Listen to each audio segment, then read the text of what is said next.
Welcome to this class. In this opportunity, we are going to learn how to make the difference between facts and inferences. So let's start. Langman introduces us to inferences by mentioning that you have probably heard the expression to read between the lines. When you read between the lines, you pick up ideas that are not directly stated in what you are reading. These implied ideas are usually important for a full understanding of what an author means. So, discovering ideas that are not stated directly in what you are reading is called making inferences. Some other authors call it drawing conclusions. Michalecki and Jeffries state that good readers make inferences as they read. That is, in addition to reading the words, they use their imagination. They use their knowledge about the world to fill in facts and ideas that are not stated in the text. They also continue explaining that it is often necessary to read between the lines because a writer cannot include all the possible information about a topic or situation. Writers leave out information that they think readers will know already or will be able to guess. Let's continue with the definition of fact that we can find in Cambridge's website. According to them, and as you can read here, a fact is something that is known to have happened or to exist, especially something for which proof exists or about which there is information.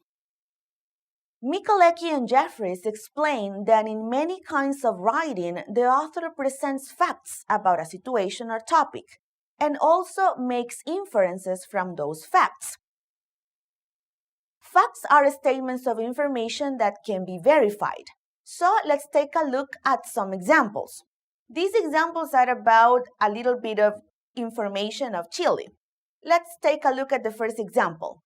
Chile is considered one of the most conservative Catholic countries in South America.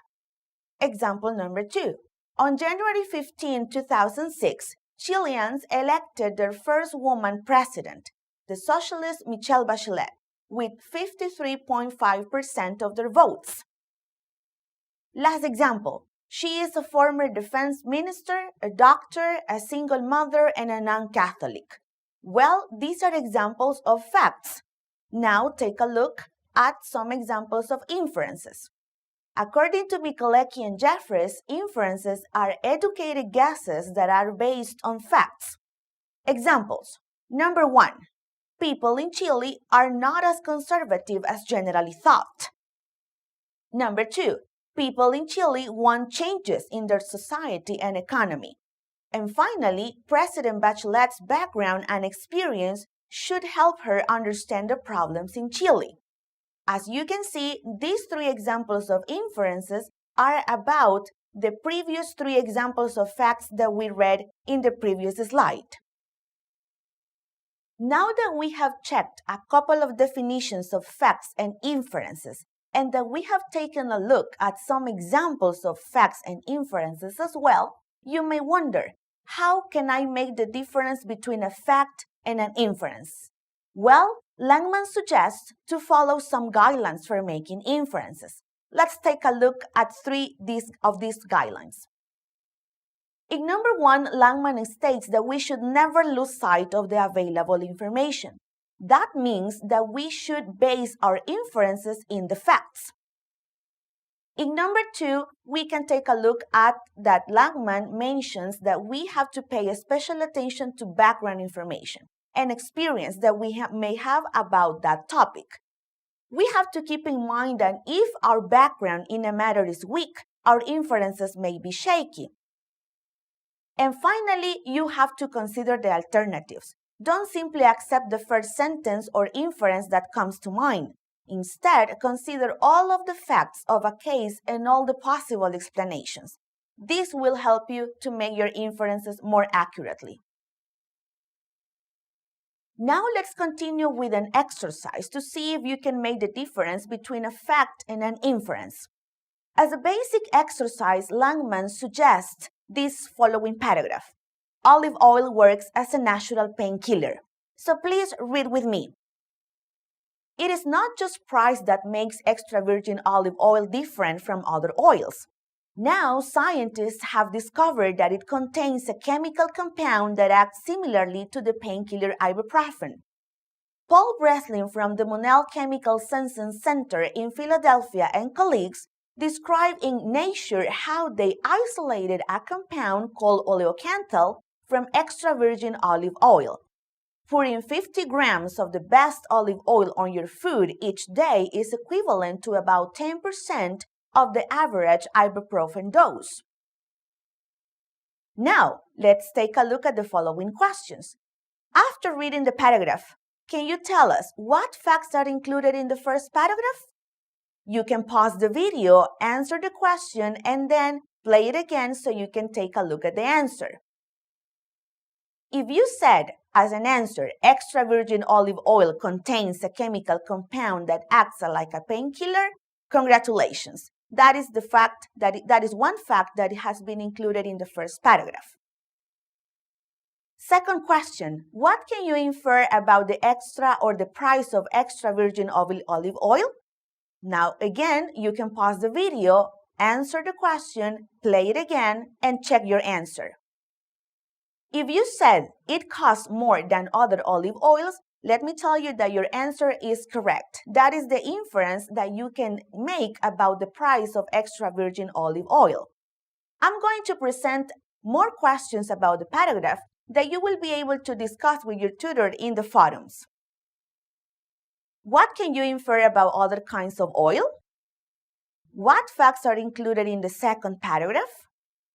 What inferences can you make about Paul Breslin? And what can you infer about nature? Let's continue with a soft topic about fiction.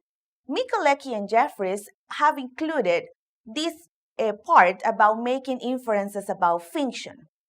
They state that writers of fiction often choose not to tell the whole story to the reader. They may have stylistic reasons for this, or they may keep back some information from the reader in order to increase the mystery or the suspense. And as you know, this is what fiction is about. When you are reading fiction, you should look for words or phrases that will help you fill in the information that the writer has left out.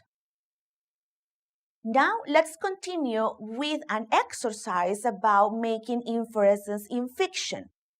This is an excerpt of chapter 1 of the novel Tell Me That You Love Me, Junie Moon.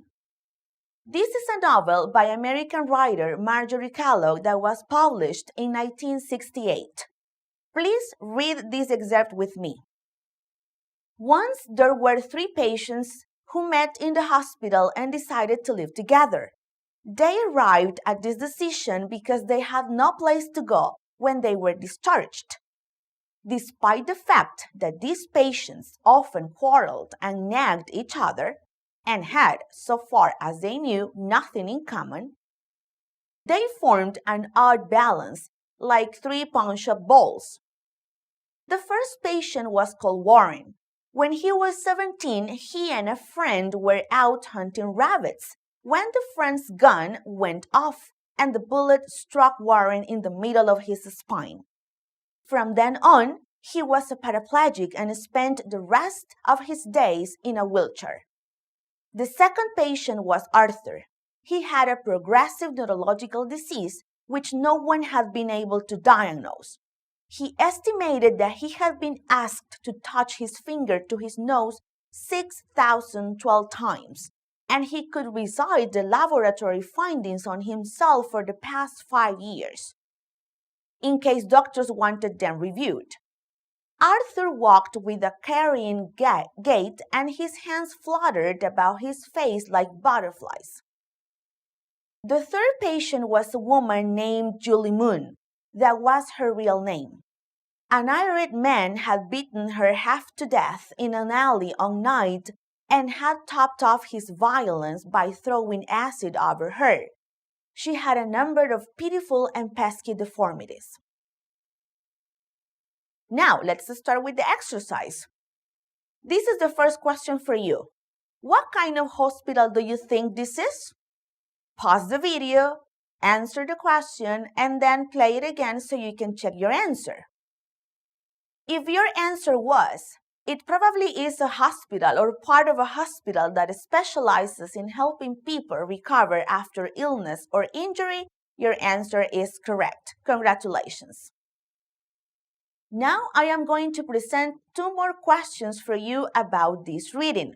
Please read the questions and you can discuss the answers to these questions with your professor. Next question. What can you infer about each of these patients? What can you infer about the families of these patients? Well, this is all about facts and inferences. We hope that you find this information useful. Thank you very much for your attention.